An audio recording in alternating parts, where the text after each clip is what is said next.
Okay, so yes, Here's here's just the black silhouette. here's the scoop. Who put the fires out before the Europeans got here? We've got trees in the old growth forest that are between 300 and 800 years old, and we can tell by looking at the fire scars in the trees that were cut that the fire interval is between 15 and 25 years in the Umpqua. So they always had fire. But what we know is that most of the fires, not all of them, but most of the fires were low to mid intensity because they were regular. And the ash contributed to the health of the forest, the ecosystem. It was all adapted to fire. And our persuasion is that fire is as important as rain in this ecosystem. What's changed?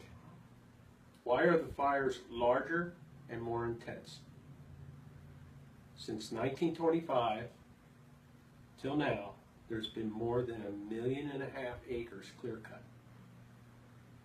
And there are young monoculture, overstocked, even-aged plantation stands all over the place. Factor one. And they burn very hot. The harvest interval for these plantations is like 45 years, something like that. Those trees aren't even out of puberty, and they're getting whacked. So they're high in oil and all that. Secondly, we've suppressed fire for 120 years. Anytime there was a fire, first of all, we prevented the Indians from burning. And then anytime we saw a fire, we put it out, because to us, we were looking at it from the standpoint of the benefit of resource extraction. All fire was bad mentality. So that's why we're looking at what we are. And what bothers me a lot is the fact that when there was old growth stands adjacent to these plantations, the plantations burned so hot that they killed the adjacent old growth. The Stouts Creek fire was a classic example of that. There was a severe drought for 4 years. The checkerboard, the California Act, ONC Act, isolated whole segments of old growth forest. They were completely surrounded with plantations, and when it took off, it wiped everything out. When that fire went up to Cougar Ridge, it hit the ground because it got into an ancient old growth forest that could handle the fire.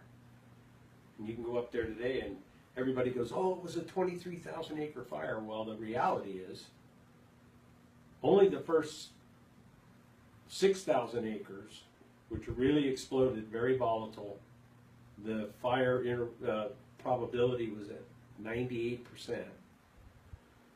just nuked everything.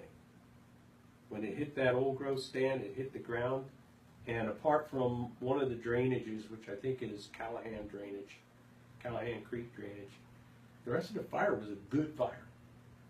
But you never hear that, because when you hear the media, they say 23,000 acres burned, and in everybody's mind, all they do is see Smokey the Bear standing in the midst of black sticks. So good fire, you mean it just burnt the underbrush? It burned the underbrush. It was low to mid intensity, even though it was a high percentage of factors against it. There was drought, there was wind, there was heat. It was 109 degrees the day the fire started.